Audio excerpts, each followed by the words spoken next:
Menu berikutnya itu namanya language. Nah, di sini sudah ada beberapa language yang terinstal. Ada English Indonesia, English Amerika, English United States, bahasa Indonesia. Language ini nanti mempengaruhi keyboard. Contohnya misalkan saya pengen ngetik dalam huruf Arab. Ya, dalam huruf Arab. Settingan yang ada di sini nanti bisa Anda lihat atau Anda pilih itu menggunakan taskbar. Di sini ada eng. Eng berarti English. Anda klik. Nah, tinggal Anda ganti nanti mau arahkan ke language yang mana. Kalau pengen nambahkan, Anda klik ini. Nanti Anda cari Arab misalkan. Kalau mau ngetik huruf Arab, Arab yang mana? Arab negara mana? Arab kan banyak ya. Arabik, Saudi Arabia misalkan ini yang umumnya. Next. Nah, di sini ada pilihan ya, dua set as my display language. Kalau saya ini jangan diaktifkan ya, nanti secara otomatis keyboardmu akan jadi huruf Arab masalahnya. Yang bawah install language pack. Ini dia centang. Kalau sudah Anda install. Tunggu sebentar, nanti prosesnya akan berjalan sampai selesai. Pada saat proses ini selesai, maka di sini akan muncul pilihan Arab. Contohnya seperti ini. Lah ngetiknya gimana? Saya taunya ini alif, ini ba. Anda masuk ke start menu, Anda pilih ya di sini ketik.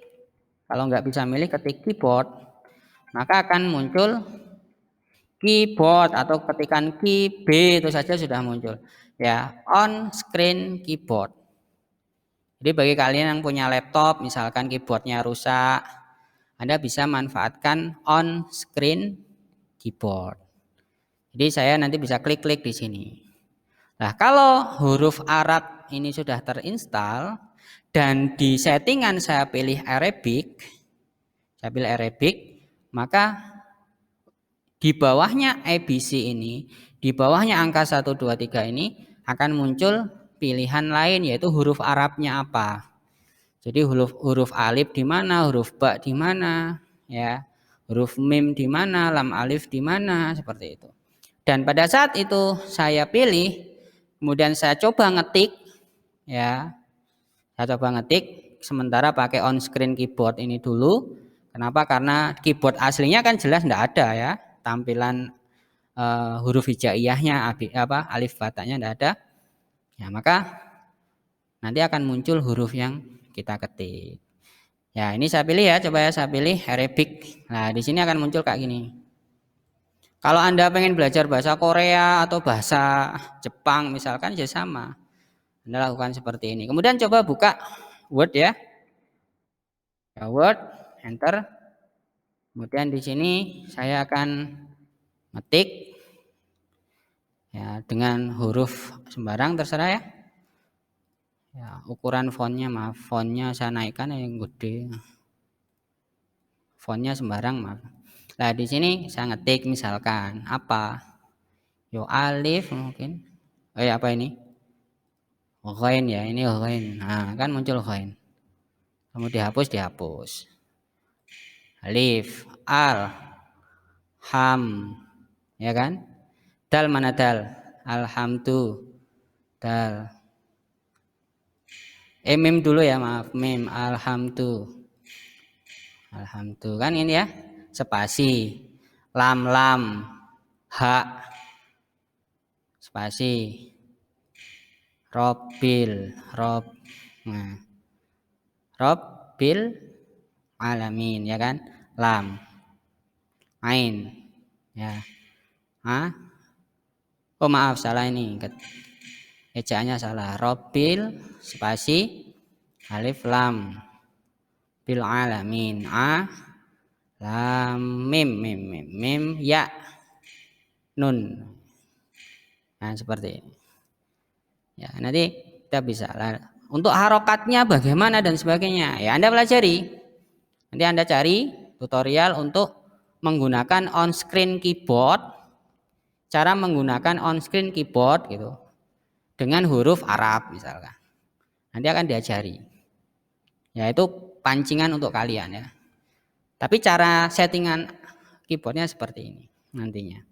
Lah, kalau Anda sudah ngerti tata letak alif bataknya di mana, di keyboard aslinya bisa kalian tandai ya, mungkin dengan tip X atau dengan apa gitu.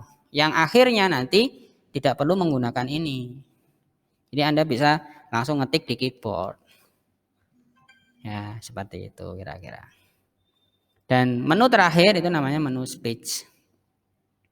Nah, menu speech ini biasanya bisa kita manfaatkan untuk pencarian dengan syarat Anda mengaktifkan yang disebut dengan Cortana.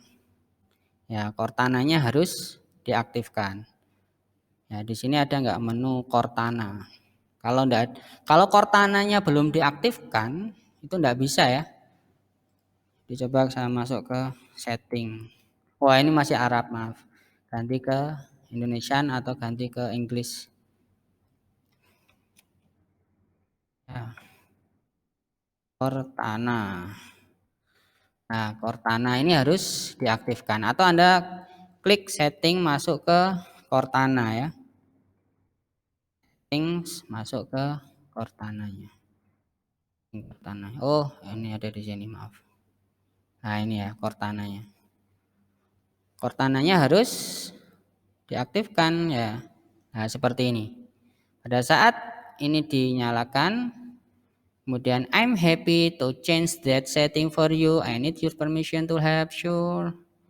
Nah, misalkan seperti ini akan muncul dengan Anda tinggal ngomong aja. Ya, kita perintahkan misalkan listening, dia mendengarkan kita. Oh, dia ngetik sendiri omongannya. Listening means give one's attention to a sound. Nah, dia melakukan pencarian. Dan saya pengen nyari lagi Google.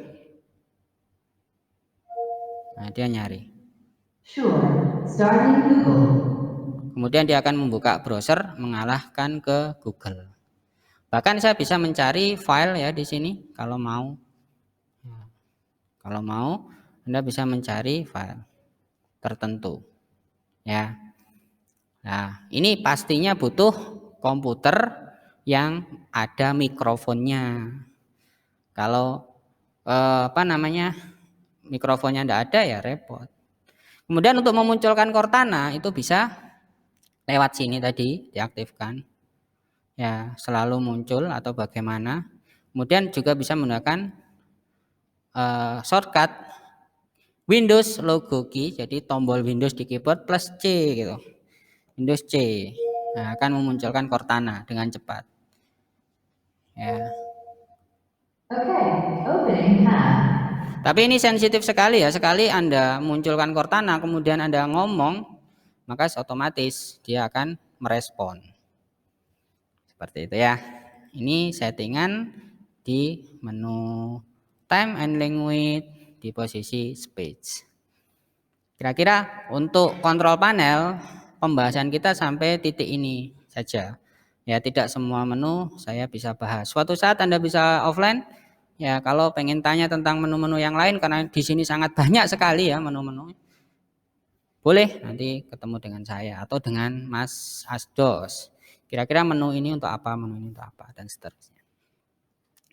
Oke, seperti itu.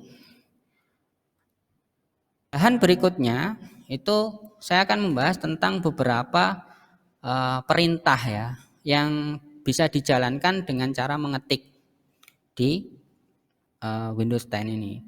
Beberapa perintah ini penting nanti Anda pahami ya, kalau nanti misalkan Anda punya kendala di keyboard atau kendala di aplikasinya, maaf, bukan di keyboard ya, kendala di aplikasinya.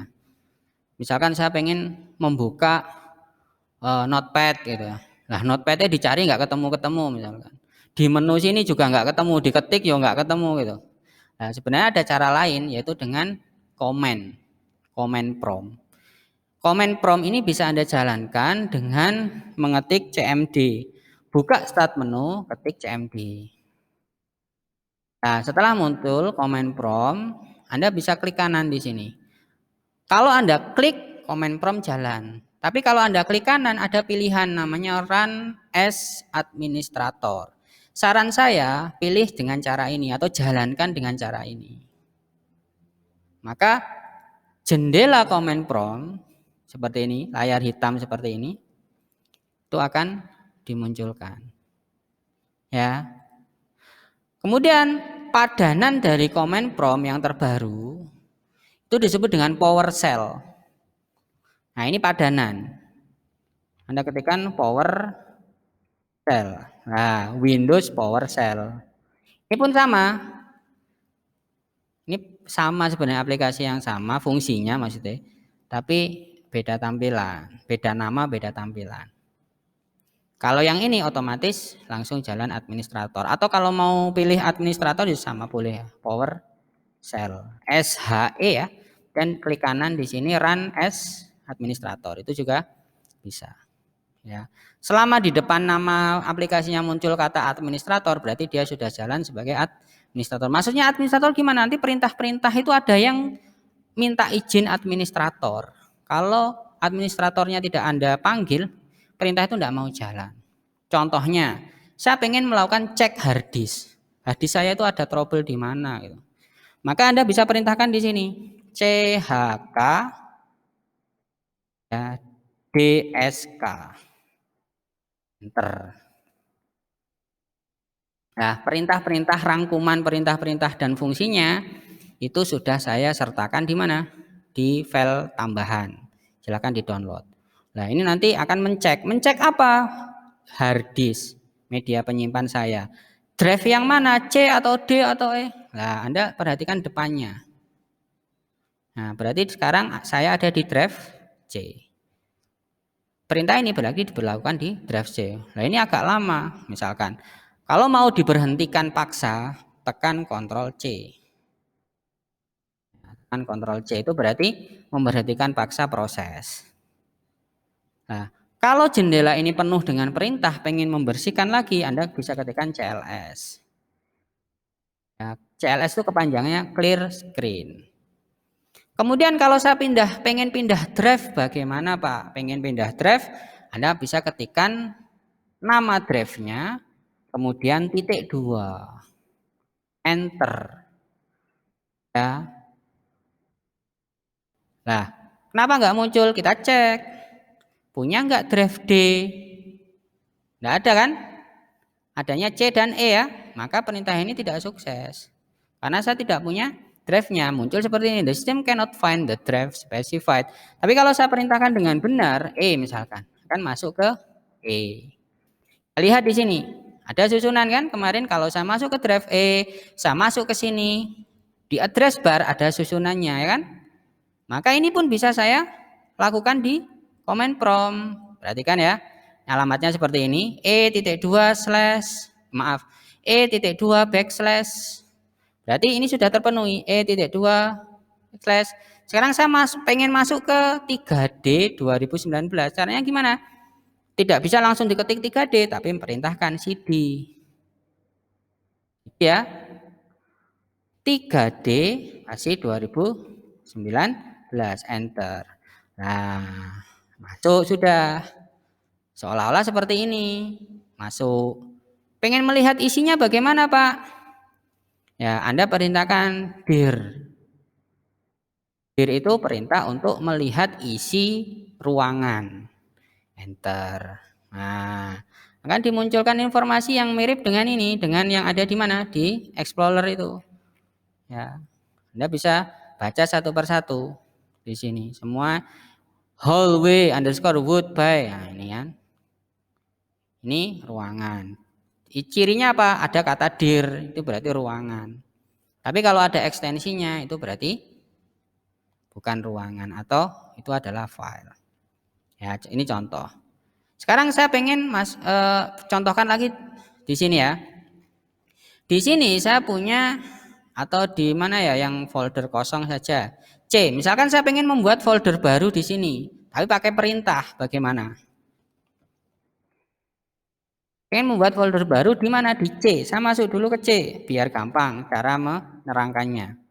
Posisi saya ada di mana sekarang? C, masuk ke user teori 4. Seolah-olah saya sudah masuk ke sini. Padahal yang saya mau, saya berada di C, luar. Maka cara mundurnya gimana? Cara mundurnya Anda bisa ketikkan CD titik titik, enter. Mundur 1 langkah. Jadi seolah-olah saya masuk ke sini sekarang. Tadinya kan dari dalam sini. Ini saya mundur, ya, saya mundur 1 langkah. Ya, jadi saya mundur seperti ini. Mundur lagi. Berarti ketikkan lagi cd titik titik enter. Kemudian saya pengen membuat folder, ada perintah namanya mkdir. Ada di rangkuman saya tadi ya. Maka nama foldernya apa? Dataku. Mkdir dataku, enter. Berarti kan di sini akan muncul foldernya. Saya masuki berarti cd dataku, enter. Berarti seolah-olah saya masuk di sini. Ya, saya masuk di sini. Kemudian di sini saya pengen buat lagi mkdir data soal, enter. Membuat di sini. Ya, seperti itu. Jadi rangkuman perintahnya sudah saya sertakan di file tadi. Ya, di sini yang saya pengen tekankan adalah cara untuk menampilkan jendela komen ini. Caranya seperti apa? Kemudian setelah muncul, nanti Anda bisa perintahkan. Lah, perintah-perintah tadi yang saya sertakan itu saya ambil dari komputer ini sendiri dengan perintah namanya help. Nah, ini semua perintah yang dimiliki oleh Windows 10 untuk dijalankan di dalam command prompt atau di dalam PowerShell. Dalam PowerShell ini sama, bisa. Ya. Ini nanti bisa Anda, kalau pengen belajar misalkan ada perintah namanya attrib. Belajarnya gimana Pak? Attrib itu Pak. Anda ketikkan attrib, kemudian slash tanda tanya. Nah, maka akan diberikan penjelasan tentang perintah attrib. Perintah attrib kan display or change file attribute. Ingat ya, file atau folder itu kan punya atribut. Klik kanan properties kalau file. Ada atributnya kan, hidden dan sebagainya. Nah, contoh ya di sini ya. Di sini saya punya file sembarang ya. Dan data misalkan. Ini file yang tampak ya. Tampak, klik kanan properties, bisa dijadikan hidden ya kan, hilang kan seperti kemarin. Bisa juga dimunculkan lagi, itu lewat properties. Nah, kalau lewat perintah bagaimana? Ya pakai attrib ini. Ya, posisi saya ada di mana? Di folder dataku, sudah di sini. Saya mau mempengaruhi apa? Data. Maka perintahkan attrib ya, kemudian nama filenya, atau ini lihat formatnya ya, plus R itu berarti menambahkan properties, R itu read only, filenya hanya bisa dibaca saja. Kalau hidden itu H, berarti pengen menambahkan hidden berarti plus H kan, berarti kan seperti itu, baru nama filenya data.txt seperti format ini kan, attrib apa bisa dikombinasi, kemudian baru nama filenya, enter. Berarti kan di sini hilang. Kalau pengen kembalikan gimana? Ya ini berarti dibuang berarti minus, enter. Nah, muncul. Jadi perintah-perintah di sini itu bisa nanti untuk menjalankan sesuatu. Saya pengen mau menjalankan notepad, enter, bisa.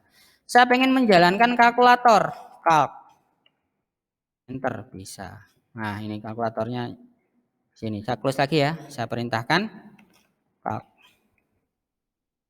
Nah muncul ya, bisa.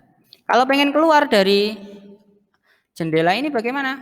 Anda perintahkan exit, enter. Seperti itu.